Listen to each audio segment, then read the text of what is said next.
जय हिंद प्यारे साथियों, स्वागत है आप सभी का उत्कर्ष एकेडमी खिलचीपुर के ऑनलाइन प्लेटफॉर्म में।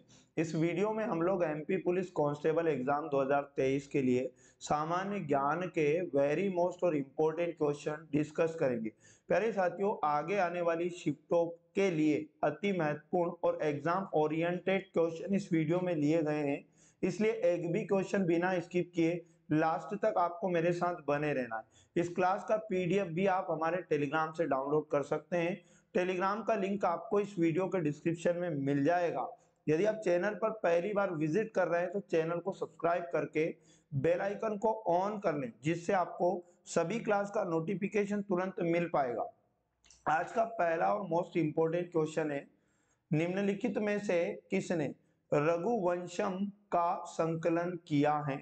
तो राइट आंसर आप याद रखिएगा, कालिदास ने रघुवंशम का संकलन किया है। ऑप्शन नंबर 3 करेक्ट आंसर हो जाएगा। मैं आपको बता दूं, कालिदास को 5वीं शताब्दी का कवि और लेखक माना जाता है।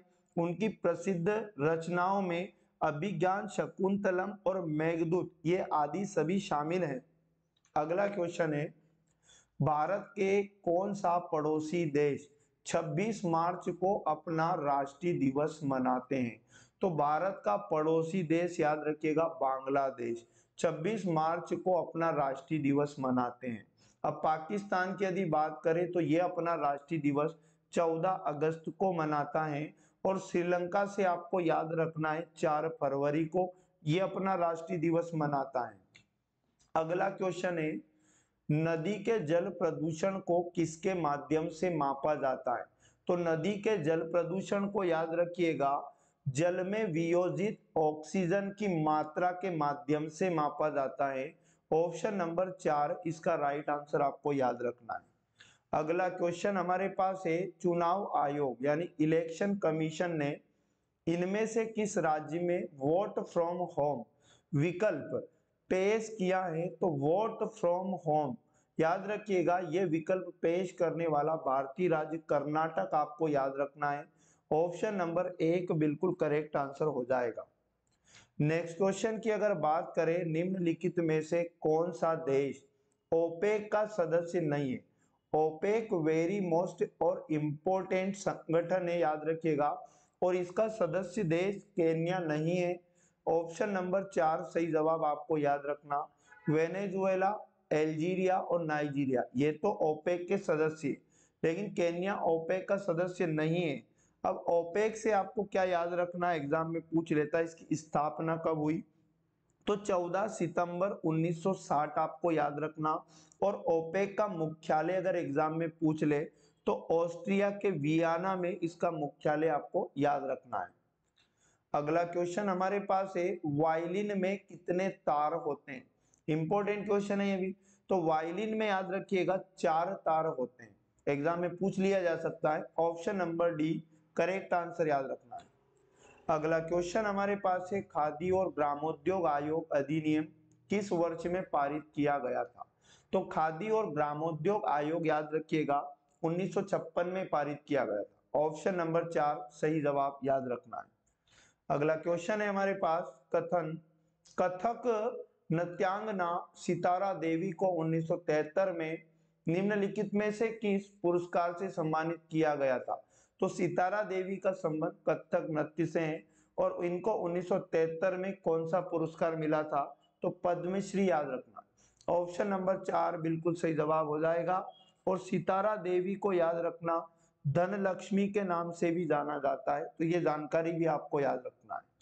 अगला क्वेश्चन है हमारे पास, कौन सा संगठन भारत में सकल घरेलू उत्पाद को मापता है? तो संगठन का नाम आपको याद रखना है जो भारत में सकल घरेलू उत्पाद को मापता है, केंद्रीय सांख्यिकी कार्यालय। ऑप्शन नंबर 4 बिल्कुल सही जवाब है। अगले क्वेश्चन की बात करें, बृहदेश्वर मंदिर किसके द्वारा बनाया गया था? तो बृहदेश्वर मंदिर आपको याद रखना है, राजा राजचोल प्रथम के द्वारा बनाया गया था। ऑप्शन नंबर 3 बिल्कुल राइट आंसर है इसका, राजा राजचोल याद रखना प्रथम शैव धर्म के संरक्षक थे, ये जानकारी भी आपको याद रखना है। अगला क्वेश्चन अगर बात करें, किस राज्य के मिर्चा चावल को अप्रैल 2023 में जीआई टैग से सम्मानित किया गया है?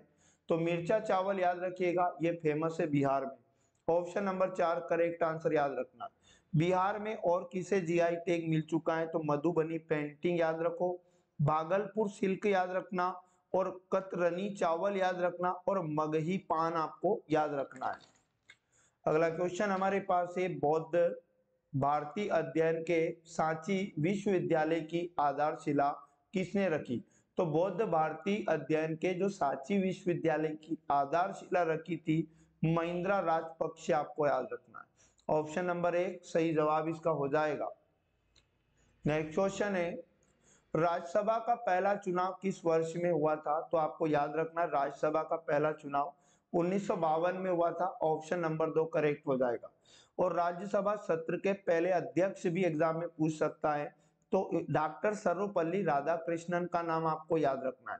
और राज्यसभा के वर्तमान में सभापति कौन है? तो राज्यसभा के सभापति भारत के उपराष्ट्रपति जी होते हैं, और हमारे वर्तमान में जो उपराष्ट्रपति जगदीप धनखड़ है, ये याद रखिएगा राज्यसभा के सभापति हैं वर्तमान में। अगला क्वेश्चन है हमारे पास, भारतीय क्रिकेट कंट्रोल बोर्ड द्वारा किस समिति की सिफारिश के आधार पर दिव्यांग क्रिकेटरों के लिए एक दिव्यांग समिति का गठन किया गया था? तो राइट आंसर आप याद रखिएगा, न्यायमूर्ति लोढ़ा समिति। ऑप्शन नंबर 3 करेक्ट आंसर हो जाएगा। अगला क्वेश्चन है हमारे पास, निम्नलिखित में से किस पुस्तक में अनेकता में एकता शब्द का उल्लेख है? तो प्यारे साथियों, अनेकता में एकता इस शब्द का उल्लेख डिस्कवरी ऑफ इंडिया में निहित है। ऑप्शन नंबर 1 सही जवाब याद रखना। ये पुस्तक है किसकी? Discovery of India, Jawaharlal Nehru की एक पुस्तक है जो आपको याद रखना है। तो प्यारे साथियों, ये थे वेरी मोस्ट और इम्पोर्टेंट क्वेश्चन। प्रतिदिन आप इस सीरीज को जरूर देखा करें, आपको जरूर एग्जाम के अंदर फायदा होगा। बाकी के पार्ट यदि आपने नहीं देखे तो प्लेलिस्ट आपको मिल जाएगी, जहां जाके आप बाकी के पार्ट भी देख सकते। मिलेंगे नेक्स्ट वाले पार्ट में। जय हिंद, जय भारत, वंदे मातरम।